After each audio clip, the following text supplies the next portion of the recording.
የአቦል ዜና ቤተሰቦች ዛሬም ለእናንተ ይሆናሉ ያልናቸውን መረጃዎች ይዘናል። በቅድሚያም ርዕሶቹን እናስደምጣቸዋለን። የኮንዶሚኒየም ግንባታ በሌሊትም እየተካሄደ መሆኑ ተገለጸ። በአዲስ አበባ ከ12000 በላይ ሞት መመዝገቡ ተገለጸ። የኢትዮጵያ አየር ኃይል ለአፍሪካ ሀገራት ምሳሌ በሚሆን አግባብ እያደገ ነው ተባለ። ዶናልድ ትራምፕ ኢትዮጵያና ግብፅን የማደራደር ፍላጎታቸውን ገለጹ። እንዲሁም በዘለንስኪ ላይ ተቃውሞ ስላሰሙት የኢራን ባለስልጣን እንነግራችኋለን። አብራችሁን ቆዩ።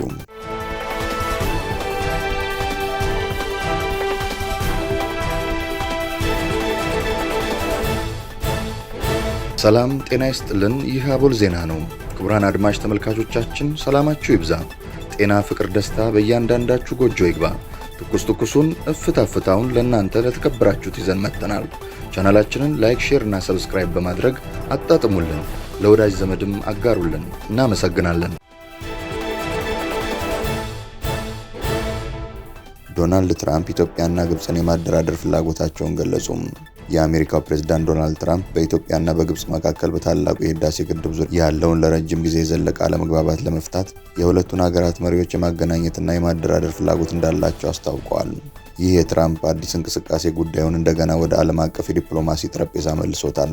የዳቮሱ ውይይትና የግብፅ አቀባበል ፕሬዝዳንት ትራምፕ ይህንን ያሳወቁት በስዊዘርላንድ ዳቮስ እየተካሄደ ባለው የዓለም ኢኮኖሚ ፎረም ጎን ለጎን ከግብፁ ፕሬዝዳንት አብዱልፈታህ ኤልሲሲ ጋር ባደረጉት ውይይት ነው። ትራምፕ ከውይይቱ አስቀድሞ ለኤልሲሲ በላኩት ደብዳቤ አሜሪካ በኢትዮጵያ፣ ግብፅና ሱዳን መካከል የአባይ ውሃ ክፍፍልን የሚያስተካክል መፍትሄ ላይ ለመድረስ ያላትን የሽምግልና ሚና እንደገና ለማንቀሳቀስ ዝግጁ መሆኗን ገልጸዋል። የግብፅ ፕሬዝዳንት ጽህፈት ቤት በበኩሉ ኤልሲሲ የትራምፕን ተነሳሽነት በደስታ እንደተቀበሉት ገልጾ ጉዳዩ ለግብፅ የህልውና ጉዳይ በመሆኑ የአሜሪካ ጣልቃ ገብነት ለችግሩ መፍትሄ አዲስ ተስፋ እንደሚፈጥር አስታውቋል። የሱዳን ሉዓላዊ ምክር ቤት ሊቀመንበር አብዱልፈታህ አልቡርሃንም ለትራምፕ ኢኒሼቲቭ ድጋፋቸውን ሰጥተዋል።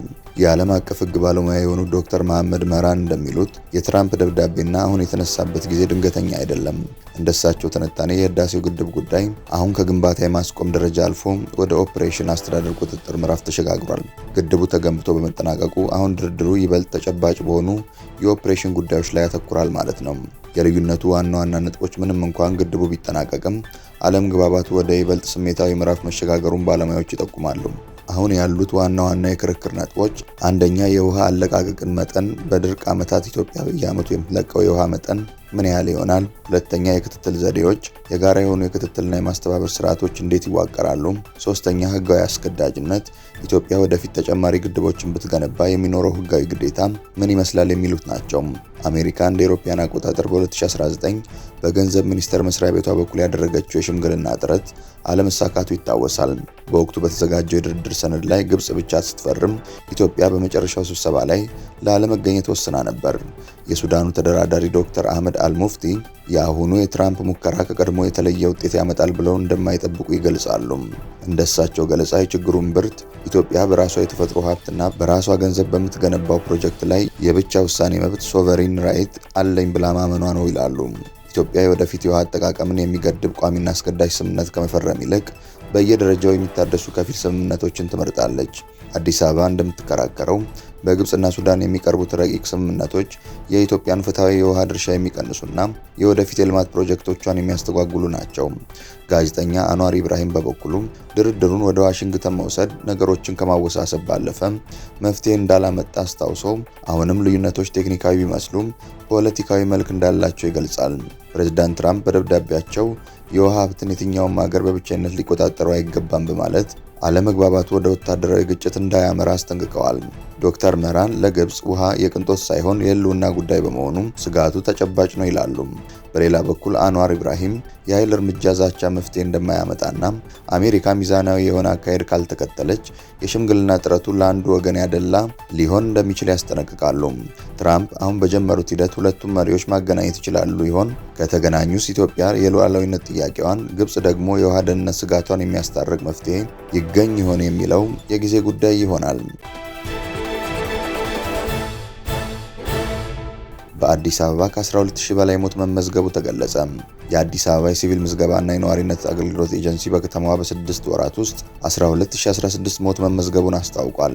3141 በወቅታዊ 2635 የሚሆኑት በአንድ ዓመት ውስጥ ተከስተው የተመዘገቡ እንዲሁም 6240 ደግሞ የጊዜ ገደቡ ባለፈው የተመዘገበ ኩነት መሆናቸው ተናግሯል።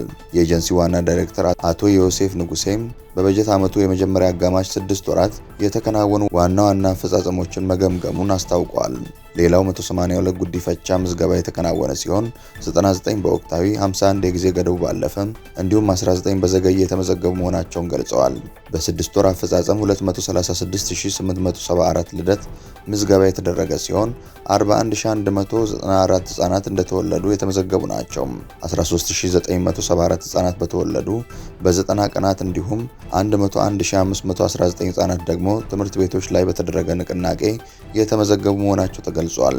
ይህም ከአምናው ተመሳሳይ ወቅት ጋር ሲነጻጸር የ21 በመቶ እድገት ማሳየቱ ተገልጿል። የኮንዶሚኒየም ግንባታ በሌሊትም እየተካሄደ መሆኑ ተገለጸ። በገርጂ ሳይት የተጀመሩ 2B+G+15 የጋራ መኖሪያ ቤት ህንፃዎች ግንባታቸው በምሽትም ተጠናክሮ መቀጠሉ ተገልጿል። በከተማ አስተዳደሩ በዘንድሮ ዓመት 100,000 ቤቶች ለመገንባት ታቅዶ ወደ ስራ የተገባ ሲሆን በመንግስት አስተባባሪነት ብቻ በ18 ሳይቶች የተጀመሩ የጋራ መኖሪያ ቤቶች በአዲስ እይታ በተለወጠ የስራ ባህል በአማራጭ ቴክኖሎጂ በጥራት በመፍጠርና በመፍጠን ግንባታቸው የተከናወነ ይገኛል። ከነዚህም ውስጥ በአዲስ አበባ ቤቶች ልማትና አስተዳደር ቢሮ በቤቶች ልማት ኮርፖሬሽን በምዕራብ ቅርንጫፍ ጽህፈት ቤት ከተጀመረባቸው ሳይቶች ውስጥ አንዱ በሆነው በገርጂ ሳይት የተጀመሩ 2B+G+15 የጋራ መኖሪያ ቤት ግንባታ በታለመለት ጊዜ ለመጠናቀቅ በቅንጅትና በትብብር በልዩ ትኩረት የምሽት ስራው በከፍተኛ ሁኔታ ተጠናክሮ እየተሰራ እንደሚገኝ የቤቶች ኮርፖሬሽን ትናንት አስታውቋል። የኢትዮጵያ አየር ኃይል ለአፍሪካ ሀገራት ምሳሌ በሚሆን አግባብ እያደገ ነው ተባለ። የኢትዮጵያ አየር ኃይል ፈጣን እድገት ለአፍሪካ ሀገራት ምሳሌ የሚሆን ነው ሲሉ የአፍሪካ ሀገራት ወታደራዊ አታሼዎች ገለጹ። ጠቅላይ ሚኒስትር ዶክተር አብይ አህመድ በተገኙበት የኢትዮጵያ አየር ኃይል 9ኛ ዓመት ክብረ በዓልን በማስመልከት የተዘጋጀው የአቪዬሽን ኤክስፖ ተከፍቷል። ኤክስፖ የወደፊቱን የአቪዬሽን አቅም በጋራ እንገንባ በሚል መሪ ሀሳብ የተዘጋጀ ሲሆን ኤክስፖን የጎበኙ የተለያዩ ሀገራት ወታደራዊ አታሼዎች የኢትዮጵያ አየር ኃይል ለአፍሪካ ሀገራት ምሳሌ በሚሆን አግባብ በከፍተኛ ፍጥነት እያደገ ስለመሆኑ መታዘባቸውን ተናግረዋል። በኢትዮጵያ የቦትስዋና ኤምባሲ ወታደራዊ አታሼ ኮሎኔል ሞታሲ ቼሌኒያኔ የኢትዮጵያ አየር ኃይል በአቪዬሽን ኢንጂነሪንግና ቴክኖሎጂ ዘርፍ በአስደማሚ ለውጥ ውስጥ መሆኑን ከኤክስፖ መመልከታቸውን ገልጸዋል።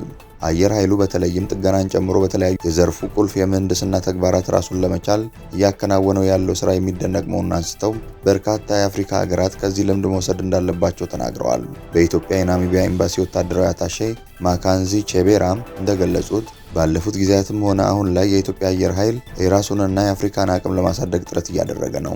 የአፍሪካ ሀገራት በጋራና በትብብር ከሰሩ ብዙ ርቀት መሄድ እንደሚችሉ ጠቁመው በዚህ ረገድ የኢትዮጵያ አየር ኃይል የወሰደውን ተነሳሽነት ማድነቃቸው ተዘግቧል። የኢራን ውጭ ጉዳይ ሚኒስትር በፕሬዝዳንት ዘለንስኪ ላይ ተቃውሞ አሰሙ። ፕሬዝዳንት ዘለንስኪ ትላንት በዳቮስ ባደረጉት ንግግር በኢራን ላይ ጠንካራ ትችት ሰንዝረው ነበር። ኢራንን በሃይማኖት አባት የምትመራ በሚል የገለጹት ዘለንስኪ ጨምረውም ይህ በኢራን ያለው አመራር በስልጣን ላይ መቆየት ከቻለም ለሌላውም ጉልበተኛ ግልጽ መልእክት ያስተላልፋል ብለው ነበር። ለዚህ ንግግር የኢራኑ የውጭ ጉዳይ ሚኒስትር ዛሬ በኤክስ ገጻቸው ላይ መልስ ጽፈዋል። በጽሁፋቸውም የዩክሬን መሪ ግራ የተጋቡ አሻንጉሊት በሚል የገለጿቸው ከመሆኑም በላይ ዘለንስኪ የሙሰኛ ጀነራሎቻቸውን ኪስ ለመሙላት የአሜሪካና የአውሮፓ ግብር ክፋዮችን ገንዘብ እያጸዱ ነው የሚል ቃልም ተጠቅመዋል። ጨምረውም እኛ እንደናንተ በውጭ ሀገር ጦር መሳሪያና ቅጥረኛ ወታደር ተመርኩዘን ሳይሆን ኢራናውያን እንዴት ራሳችን መከላከል እንዳለብን እናውቃለን፣ የውጭ ዜጎችን ድጋፍ መጠየቅም አያስፈልገንም ብለዋል።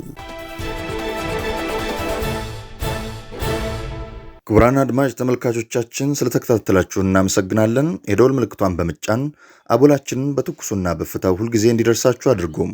ለወዳጆቻችሁም በፍቅርና በቅንነት አጋሩ። ጡም ቡናችንን አቦል ግብዣችንን ይዘን ወደ በኋላ እንመለሳለን። በቸር ያቆየን።